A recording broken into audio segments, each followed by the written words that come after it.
Olá, boa tarde. Vamos retomar o nosso estudo a respeito das três naturezas do homem, do ser humano, que é o espírito, a alma e o corpo. No primeiro dia nós já falamos sobre o espírito, depois nós falamos sobre a alma, e nós já vimos que essa é a parte imaterial e invisível do homem. E hoje eu quero falar sobre o corpo. O corpo é essa parte visível, material, então vamos aprender algumas coisas que a Bíblia nos ensina a respeito dele. Em Gênesis, no capítulo 3, versículo 19, depois que o homem e a mulher, o primeiro casal ali no Jardim do Éden, pecaram, desobedecendo a Deus, o homem recebeu de Deus uma determinação. Deus lhe disse: tu és pó e ao pó tornarás. Deus tinha feito o homem do pó da terra, soprou nele seu fôlego de vida, o homem se tornou uma alma vivente, portanto, um ser com espírito, alma e corpo.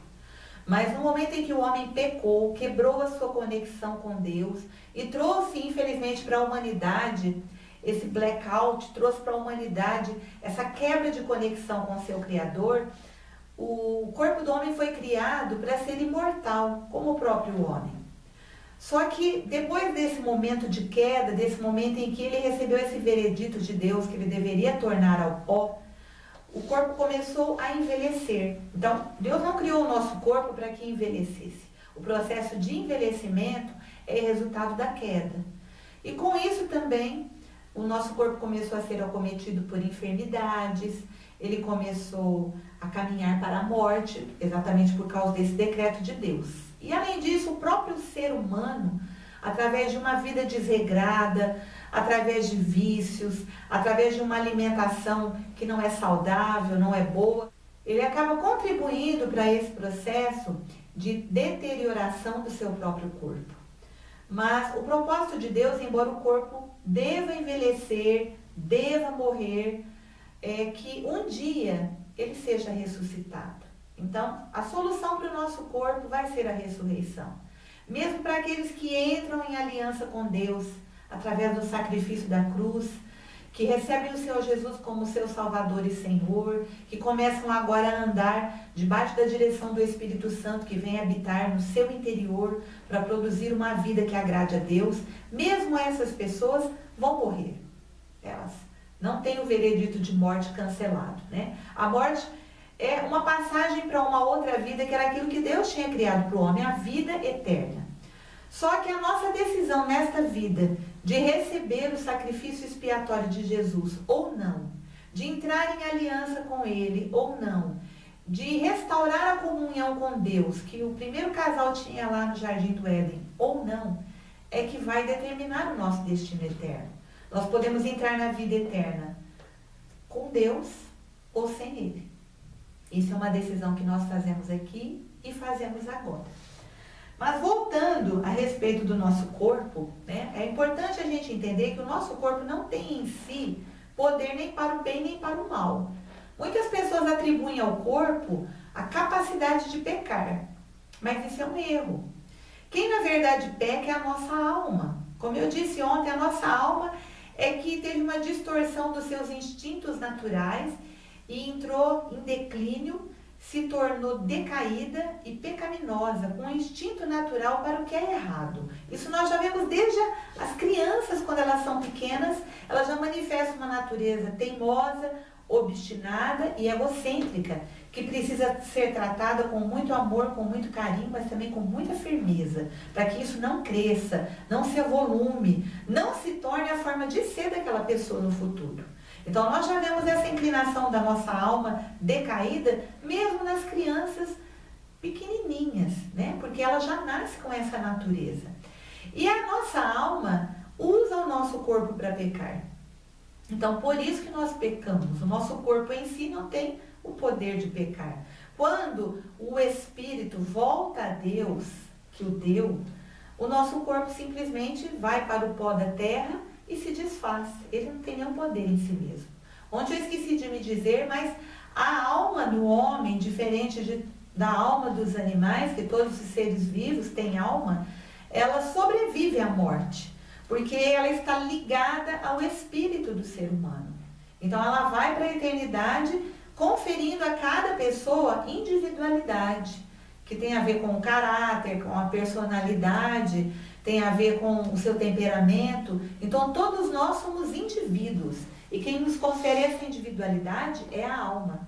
E quando nós morremos, essa individualidade permanece, porque a nossa alma está ligada ao nosso espírito. Mas, como eu disse, o nosso corpo volta para a terra, volta para o pó. Essa junção da alma que usa o corpo para pecar, a Bíblia chama de carne. A maior parte das vezes em que a Bíblia usa esse termo carne, ela está falando da natureza decaída do homem. A sua alma, que está na posição errada, que está com uma inclinação, um instinto distorcido, não aquele dado pelo Criador, e usa o nosso corpo para pecar. Então, o ladrão, ele precisa dos seus pés, das suas mãos, dos seus olhos para pecar. A pessoa que olha com desejo para uma outra pessoa, ela peca usando os seus olhos. Quando nós dizemos palavrões, quando nós amaldiçoamos as pessoas, é a nossa alma usando a nossa boca para pecar. Quando um bandido corre da polícia, é a sua alma usando as suas pernas para pecar. Então, todo o nosso corpo é usado pela alma para cometer o pecado. Mas o propósito de Deus é que o nosso corpo seja usado para o seu louvor e para a sua glória.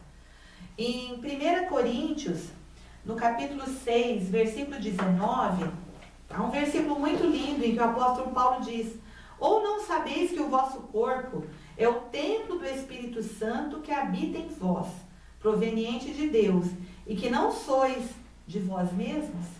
Então, o nosso corpo, Deus criou para que fosse templo do seu Espírito, para que fosse usado os membros do nosso corpo, a nossa boca, os nossos olhos, as nossas mãos, os nossos pés, todo ele fosse usado para o louvor e para a glória de Deus. Então, quando nós recebemos o Senhor Jesus em nossa vida, Ele vai trabalhar no resgate da nossa alma, para que ela seja cada dia obediente ao Espírito Santo e seja santificada. E, em consequência, o nosso corpo também vai começar a agir de uma forma diferente. Muita gente, quando aceita o Senhor Jesus como Salvador, é curado de enfermidades. Por quê? Porque muitas vezes aquelas enfermidades são consequência de pecados, são consequência de uma vida desregrada, são consequência de uma vida vivida fora da vontade de Deus. Então, quando o Senhor Jesus vem para a nossa vida, Ele quer nos conectar de novo ao nosso Criador.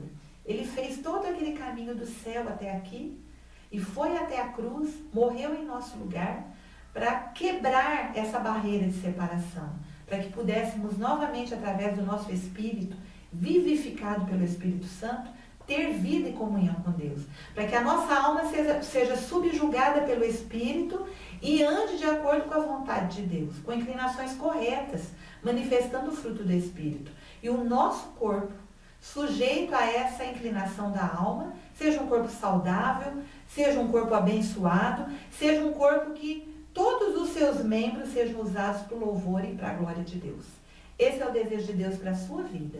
Como disse Paulo em 1 Tessalonicenses, que todo o vosso ser, espírito, alma e corpo, sejam conservados irrepreensíveis para a vinda do Senhor Jesus Cristo. Que Deus te abençoe e até amanhã.